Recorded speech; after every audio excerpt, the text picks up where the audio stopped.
Association Excellence in Nursing Award. She is married to attorney Jeff Cook, and they have 2 children and 7 grandchildren. Members and guests, we are pleased to welcome our guest speaker, Governor Lou Leon Guerrero. Welcome, Governor. Thank you very much, Catherine, for that very extensive introduction. I appreciate it and thank you. I wanted to welcome everybody and to greet them and say half a day. At the start of my administration, I spoke to a crowded general membership meeting at the Hilton Hotel. I had high hopes then for what the next 4 years would look like. In my first few months in office, we ended the long, contentious solid waste receivership. Our money would stay here in Guam in our solid waste system instead of going to a receiver all the way in Texas. We also reduced the expenses of the office of the governor to the lowest it had been in 5 years. And our tourism industry achieved record arrivals. We had the same hopes for fiscal year 2020, but even in the best laid plans couldn't account for a global pandemic. COVID-19 will perhaps be the greatest challenge of our lifetimes, but the strength of our island has been a light through this darkness. The willingness of our people to keep each other safe, the ingenuity of innovators who identify problems and provided solutions, and the selflessness of those who answer the call of duty to protect our health and well-being. I think of our nurses at Guam Memorial Hospital caring for the sick, our staff at Public Health who have not had a day's rest since March, our public safety officers committed to keeping us safe, our brave men and women in uniform. But I also think of the souls we lost to COVID-19, all 129 of them. We lost a nurse fighting the battle at the front lines. We lost officers from Customs, DOC, and the port. They did not choose to go out and not wear a mask and be careless. No, they showed up to work, did their duty, and sacrificed their lives in the process. I don't share any of this with you to remind you of the dark times we have experienced, but instead to rally with you as you have experienced much of the same. I know many of you had to close your business under the stay-at-home order, the same orders that were implemented across the nation and throughout the world, with no indication of when you'd be able to open, but with the certainty that the next bill was coming. You have had to look your employee in the eye and tell them they were furloughed. You had to adopt new business models, pushing your businesses outside the box because of social distancing. These are painful and difficult times. And the decisions and the measures we implemented, believe me, were not easy. And when I say I struggled making them, that is the honest truth. I thought about the mom and pop stores that could have closed for good. I thought about the firefighter and the single father and mother who struggled to find a sitter because daycares had to close. I thought about the thousands of employees in our tourism industry who found themselves in food distribution lines. But first and foremost, I thought about the health and safety of our community, because this was my oath, not only as your governor, but as a nurse as well. We all recognize that this virus has impacted every aspect of our lives. Each of you were faced with great consequence given the circumstance. As governor, I knew that navigating the pandemic wasn't just about the health of our people, but just as equal, the health and stability of our economy. Nearly 3,500 awards totaling nearly $270 million was injected into our island through the Paycheck Protection Program and Economic Injury Disaster Loans. Guam was the only U.S. territory to administer a local grant program to help small businesses on island. When many of you called Josh and I to share how far behind you were in rental payments, we implemented the Rental Relief Grant Program, a program where less than a handful of states provide any form of commercial rent relief. And we are committed to seeing these programs through. These solutions, however, cannot erase decades of old problems and financial issues. For years, bond investors said we were far too concentrated in tourism and military spending. The data shows that states that had multiple industries fared better during this pandemic than states that had concentrated efforts in one or two. We can fix this with jobs, more jobs, and higher paying jobs. The two fastest growing sectors in the United States are healthcare and technology, industries that my administration has been working on since we came into office. Early this year, I tasked Gita to create committees to explore healthcare, technology, and telecommunications to better understand and expand our labor force, explore opportunities from undersea cables, and learn how to make the best use of our resources. The pandemic could not stall our progress. We worked with the University of Guam and the Guam Community College to establish nursing assistant training programs, increasing our healthcare workforce when we needed them the most. And for the first time in Guam's history, we are offering a paramedic certification program, bringing intensive critical care directly to the community and saving lives. We currently have a cohort of 36 who are expected to graduate this August, and there's a cohort of 20 ready to begin the next cycle. At present, our medical providers and clinics are expanding their participation in on-the-job training programs and work experience programs at the Guam Department of Labor. During last year's State of the Island, I praised the work of the Department of Labor for growing the Guam Apprenticeship Program and for having the highest number of apprentices per capita in the nation. In 2020, over 600 people have participated in local apprenticeship programs. We sponsored a truck driving boot camp at GCC, and many displaced transportation employees from the tourism industry participated. Even before the pandemic, businesses like Cabras Marine knew that the foundation to growth is quality training and education. And so they partnered with GCC to offer ship repair transportation boot camps. But building our economy also means ensuring there is new capital flowing to our island through new industries. To do this, I established the Economic Diversification Working Group. What began as a white paper from this very organization is now a committed partnership between GovGuam and the Chamber of Commerce.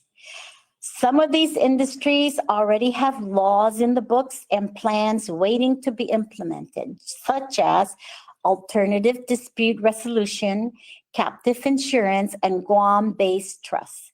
New industries aren't always black and white. Sometimes they're green. Cannabis is a growing industry, and we need to understand its benefits and risk. We may not see every single idea becoming a thriving industry, but there is always room for possibilities. This pandemic forced us to embrace the digital age, from online forums to virtual events. Like many businesses, government agencies are adopting safer and more efficient ways of doing business. GVB has been working with the Guam Customs and Quarantine Agency and the Bureau of Statistics and planning to launch digital custom forms for all incoming passengers. And we anticipate launching these digital forms in March. Getting a business license or permit shouldn't be a wandering pilgrimage through our government agencies. To address this, we were awarded a grant to review and implement software that brings the entire process online. We're also working to streamline the contractor's licensing process, which affects more than 500 contractors. The review and renewal process hasn't been updated in 40 years, and there isn't a better time to bring innovation to this process. And with the Philippines now becoming re-eligible to participate in the H2 program, we removed one of the biggest barriers to growth. In 2018, Guam had 0 approvals for civilian H2B petitions, a significant decrease from a 95% approval in 2014. The severe shortage of skilled foreign labor drove up construction costs, stifled development, and absolutely delayed the military buildup. On his first day in the office, President Biden sent down an immigration bill which may offer us an opportunity to ensure a construction industry is protected. However, one of our biggest hurdles to attracting investment is our 5-year lease law, which prohibits government agencies from entering into meaningful investment agreements without legislative intervention. Since the enactment of this law, we have lost countless opportunities to our competitors. I know there's a way to balance government prudence with progress. Last year, I signed a bill into law that allowed UOG to enter into long-term contracts to diversify their revenue stream. By entering into a public-private partnership for their shrimp hatchery, an endeavor that began in academia, now delivers more than 1,000 pounds of pathogen-free shrimp a month, sold at both the wholesale and retail level. UOG's success paves the way for other agencies to pursue these mutually beneficial partnerships. But as I have repeatedly said throughout this public health emergency, our economy is only as healthy as our community. We cannot expect to recover from the economic devastation caused by COVID-19 if an increasing number of our people continue to be afflicted with this very deadly virus. It is why mitigation measures like quarantine of all travelers into Guam and regular community testing are still needed despite our progress in vaccinating our island. It is why at the onset, I activated the State Surgeon Cell, a physician advisory group, an economic recovery panel, an economic diversification group, and rallied the help of this entire government to help navigate us through this often uncertain journey. I didn't go at this alone. I drew on the strengths of many of you in this very room, including my harshest critics. I did this because I know that you shared the pulse and obstacles of this critical sector of our community. We discuss, we debate, we plan, we disagreed, but we moved forward. Chairwoman Christine Bolero, David John, Sunny Ada, Lucy Alcorn, Sam Shinahara, Siska Hutopia, Andy Gale, and countless others, I thank each of you for your contributions. We would not be here today without the businesses who cooperated with the closures and faced reopenings To those who disagreed and exercised their right to protest, I respect your decision and I empathize with your struggle. Our numbers show that this strategy is working. We are containing the virus better than our mainland counterparts, and we are top 5 in getting vaccines into the arms of our people. The bottom line is this. At every turn, we planned and implemented a strategy that I knew would help us to get out of even the darkest times of this pandemic. And I want to thank you for responding to this call. Now let's shift to the fiscal state of our government. Even before the pandemic, Republicans have called on the rollback of the business privilege tax. They argued that the government is too big and businesses are paying too much in taxes. But the numbers say otherwise. In 2017, the Tax Cuts and Jobs Act, also known as the Trump tax cuts, became law. Because of these tax cuts, the Calvo administration projected they would lose $67 million in revenue. Knowing the impact such a loss of revenue would have on providing essential government services, my predecessor advocated for a 1% increase in the BPT.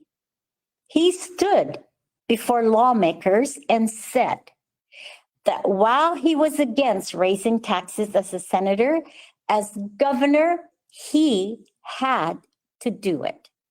Members of the chamber, I am here before you today to say we have to maintain the present level of BPT. Every day, I look at our government's cash report.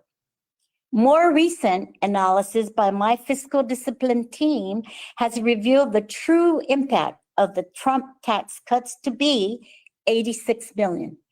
$86 million that could have been used to hire public safety officers, increase the salaries of our nurses and teachers, or rebuild Simon Sanchez High School.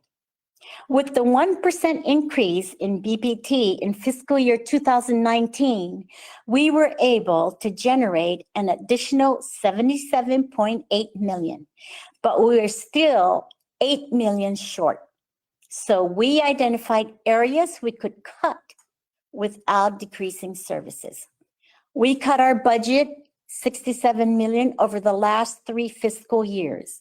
Today, we spend less of your tax dollars running this government than my predecessor. We cut our deficit in half from $83 million to $47 million in just 1 fiscal year, paying liabilities that have been on the books for decades. We increased our collections in fiscal year 2019 by $27 million above adopted revenues and brought tax evaders to the Attorney General, totaling $5.9 million. But just as we were fixing our fiscal ship of state, the economic devastation caused by the pandemic further exacerbated the situation by another $100 million. Over the last 3 fiscal years since 2018, we have lost nearly $200 million of our normal revenue stream because of the Trump tax cuts and this god-awful pandemic. We are in a serious crisis, and it requires me as your governor to not just look at the bottom line. It requires me to continue to provide a social safety net for our people without sacrificing a person's dignity to a decent job. We can't expect to maintain the current levels of government services. We cannot help your business grow, care for the sick, keep your family safe, give your children quality education if we reduce the BPT. While we cannot take this risk right now, the Biden administration may very well review and reverse the Trump tax cuts. If and when that happens, I am open to exploring these calculations and come back to the table. I am a governor who adapts. 2 years ago, I did not support captive insurance for Guam. Today, I encourage Gita to revisit the captive insurance qualifying certificate because the numbers say we can be competitive. This administration has always supported our local businesses. With the amendments to the Dave Sanchez Act, we've cut taxes for our smallest businesses prior to the pandemic. These tax cuts enjoyed bipartisan support.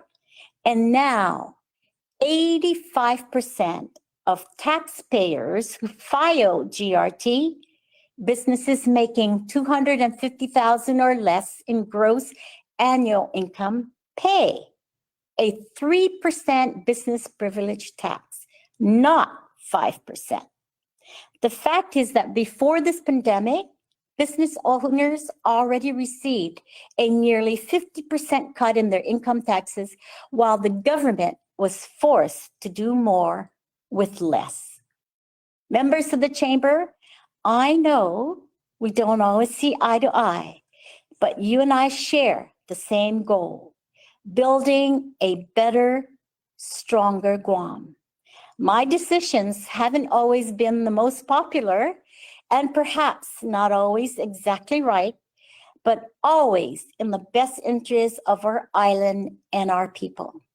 This pandemic presented us with so many challenges, but it also has delivered upon us new possibilities. As I reflect on what we've done and all that we've been through, I pray that history will tell the story of the great and many sacrifices each of us had to make when confronted by this invisible enemy. Our story will be: we planned, we led, we endured, we sacrificed, we recovered. We fought because lives depended on it. We had no other option but to believe in our collective capacity to win this war and to build back better. God bless you and Sijus Masi, and thank you again for this opportunity to address the members of the Chamber of Commerce.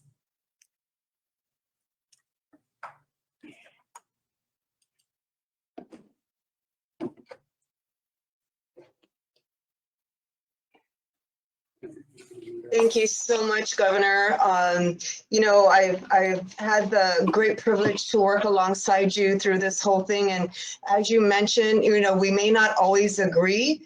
And sometimes it's been contentious, but you've always come back and you've always explained and tried to work with us. And so we thank you for that. Before Catherine goes to the questions and answer, I do want to acknowledge a big mistake I made earlier in mentioning our board of directors.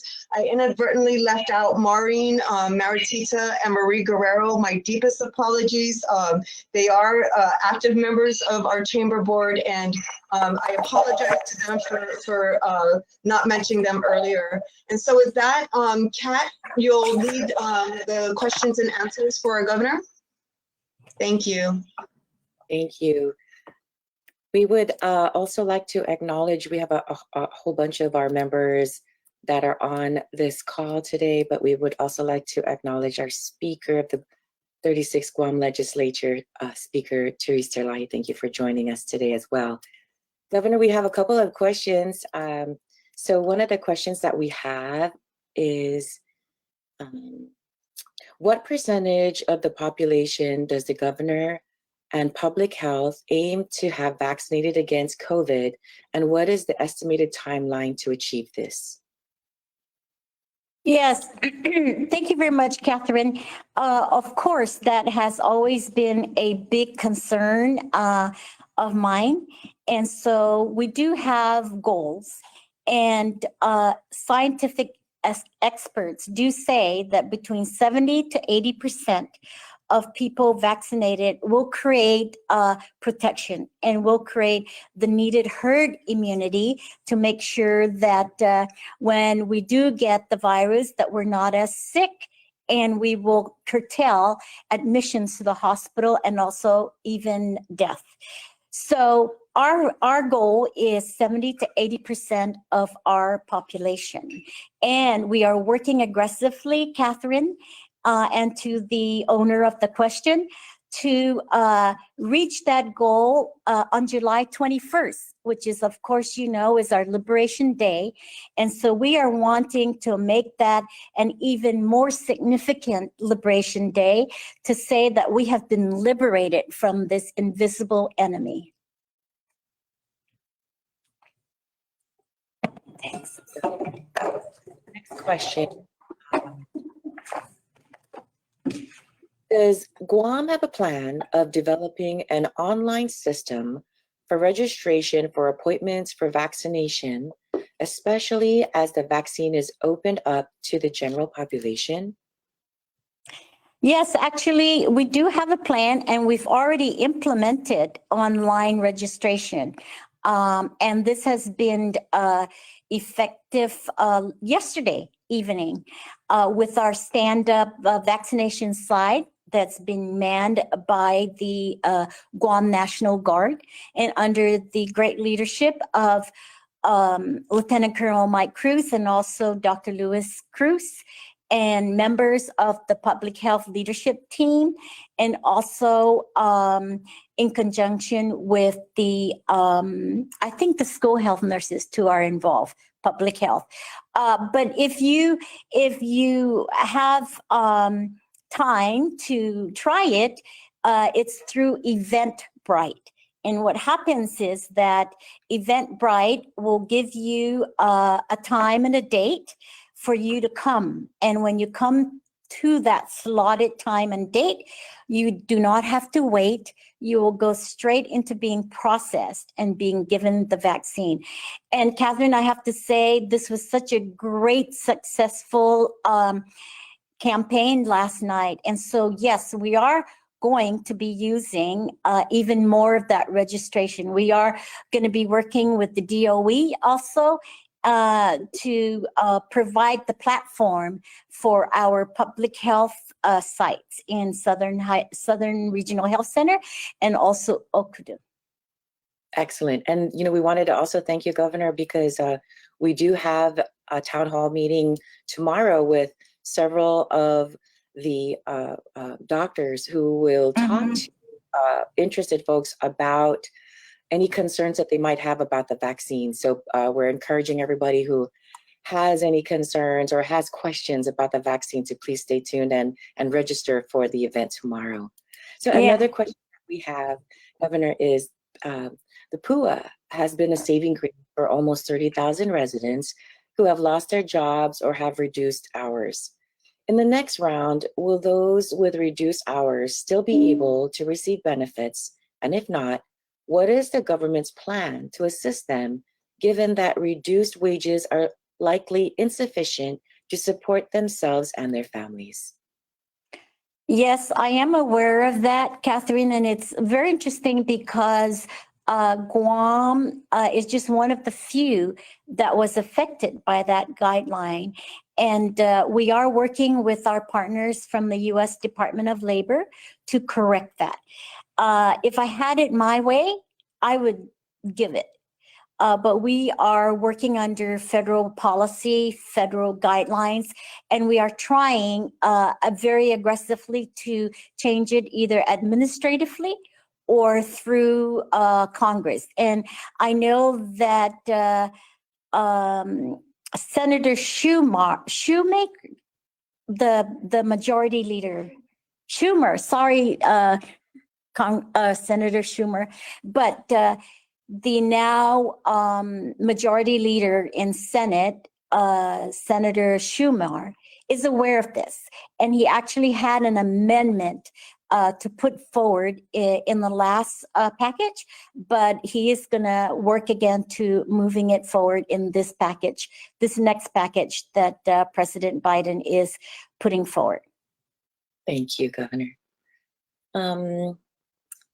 Over the last 9 months, you have held weekly press conferences to provide updates to the community. Why have you not held these press conferences anymore? I have held press conferences about our progress, but even more so, I have asked the various cabinet members and the directors who are actually much more knowledgeable about each of the programs, Catherine. So they have been out there in the media. I know that Dave De La Sola has been out there. I know that Daphne Shimizu has been out there. I know that Ed Burns has been out there. So although I myself have not held as many press conferences, but the information is getting out there through channels from people that really are very much more knowledgeable about the information. And also, of course, you have heard Dr. Cabrera also on the link talking about, the public health side, and also Art San Agustin, I think, is a frequent flyer in the media environment. And so although I personally is not holding those press conferences, but the information is still being pushed out by those various experts in the whole pandemic team. Yeah, great. And we appreciate that. Thank you. Another question we have is, how will the governor's administration support the village mayors in their efforts to clean up illegal dumps and collect more abandoned vehicles in 2021? Okay, illegal dumping to me is a top priority. One of the things that we are, of course, working with the mayors is the funding from the Recycling Revolving Fund. And I understand that that has been pushed out to the mayors. So our way of helping the mayors out there is to make sure there is a consistent funding source to be able to pick up those trash, or even the white metal trash, cars and things like that. So providing them with the source of funding, I think, is very crucial, and we have. Also, illegal dumping, we've been discussing in our team here, is possibly working to making sure that trash pickup is affordable and that trash pickup is available to everybody. So we are working with our team, doing the economic analysis for that, Catherine, and I'm pushing really hard to make that happen, because I think if people can afford the fees, and also if people can be provided the access for pickup, then I think, the chances of illegal dumping, I think, will be decreased. Great, thank you. So our next question is, less than half of the approved applicants to the Gita Rent Assistance Program receive funds. Are there plans for more funding to this program? We are looking for more funding for this program. I think we have already pushed out about $3 million. And like I said in my presentation, Catherine, we're one of the handful of places where we are providing commercial rent relief, and also helping out with our small businesses. So we are looking for more funds, and once we secure those funds, we definitely will continue on with this program. So stay tuned. Okay, thank you, Governor. Our next question is, with the news of the new strain of the virus now in Hawaii, are there any new precautionary measures taken at the airport? What actions will we see differently from your team to protect the residents and visitors on our island from this new strain? Right. So this new strain, I think that they're talking about is called the UK variant. And I was just off from a governor's conference call with the White House leaders, and they are talking about these new strains being in the United States. So the UK strain is in the United States. The South African strain, they're starting to see. There is one strain that they also saw in one case called the Brazil strain. So there are various strains of the COVID that are coming out and being identified. We will continue, Catherine, in our borders. I cannot, I have no control over the borders, but I do have control over people coming in terms of quarantining them. So as you are aware, we are mandating every traveler that comes in to be quarantined. And then on the 6th day, they are tested. And if they test negative, then they are quarantined at home. We will continue that because we want to very closely monitor if we have any of that strain in Guam.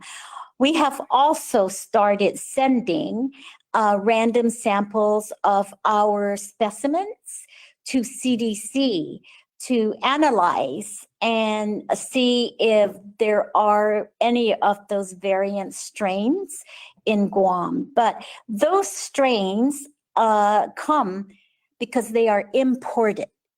So we will have a better idea if it's already in the community. We don't really think it's in the community. And that's why we need to really protect importation of those various strains. So the strains are concerning because they're highly infectious, but they're not necessarily, as my understanding from scientific experts, that they're not necessarily more severe in their illness, but they're highly infectious. So again, I cannot overemphasize to the people of Guam to wear your mask, to social distance, and to make sure you wash your hands. Those are the very basic public health mitigation efforts that would help us from being infected and from being severely sick from this virus. Thank you, Governor. We have another question here. What about the vaccine for essential workers such as people who are in telecommunications, food and beverage handlers, who don't have the flexibility to work from home? Are there any? Sorry, go ahead. So we do have a committee that looks at these prioritization, and we're actually using CDC guidelines on priority. And we have actually jumped ahead in terms of the priorities. So we're now in phase C of our priorities. And yes, we are very concerned about the essentials. And this committee is the committee that vets that. And it's the committee that decides which essential workers are going to be approved. And as you know, we're doing teachers now because of the school opening. And we wanted to make sure that our teachers are vaccinated or have the protection of vaccine while the schools reopen. And we will eventually get to those workers and those first line workers. So they are being discussed. Thank you. So just a few more questions before you sign off, Governor. One of them is, you have a stressful job. What do you do for your wellness, for your well-being? Okay, my secret is this. When I go home, I Actually, Jeff will say this isn't correct, but I do cook dinner, and that makes me feel more relaxed, right? I mean, I turn off the TV, I don't listen to the radio. It's just me and the food that I'm cooking.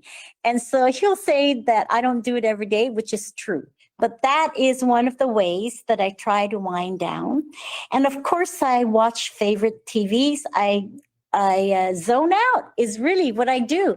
And I've discovered playing games on my iPhone. Like I play Word Blitz. I don't know if you guys are familiar with Word Blitz, but that's my way of zoning out. You know, it's my life right there when I'm playing Word Blitz and Solitaire. But I don't play it during the work days, okay? I just want to make sure that I do not use government working time to play Word Blitz. Gotcha. Another question is, the extended PUA program authorizes states to waive overpayment on 2 conditions. What is Gov Guam's position on this waiver for those who are now being notified of overpayments? Can you just tell me again the first part of that question? It's overpayments? Yeah, so how the extended PUA program authorizes states to waive overpayments on 2 conditions. Okay. Yeah, so what is our Gov Guam's position on this waiver? Our position would be the same. You know, we're not going to ask back the money if it's discovered of overpayment. I think that's what the Department of Labor is going forward with. And you know, Catherine, I'm not sure if there is already overpayment. I know Dave De La Sola is on the Zoom. Dave, do you have anything to add to that, or are you okay with that answer? There's Dave. Yes. Thank you, Governor, and thank you, Chamber. Yes, that is something that is brand new to the Continuous Assistance Act, and it's something that is very carefully have to be implemented. The factors is that, of course, the first part is no fault of the claimant, and that the waiver has to apply to the repayment would have to be contrary to equity and good conscience. And there are specific criteria to those 2 eligibility requirements for a waiver. And it's something that I do have the ability to do and would like to do, but make sure that I do it correctly so that USDOL doesn't see that we are abusing it. So I am writing an implementation plan for something like that and making sure that we go into Hawaii state law on that waiver possibility and before I implement something like that. But yes, it's being looked at. Thank you. Thank you. I know that it's we're cutting into almost the end of this time. So thank you so much, Governor. We appreciate your time. And we look forward to another opportunity again with you. So yeah, and if you have any other further questions, Catherine, just send them to me. And you know, most of you guys know my personal cell number, so just give me a call, and we'll try to address it. And of course, we have our economic recovery plan members, so you can also filter them through Christine, and also our economic diversification recovery, diversification workforce group. thank you. Yeah. Thank you for the opportunity to address your members.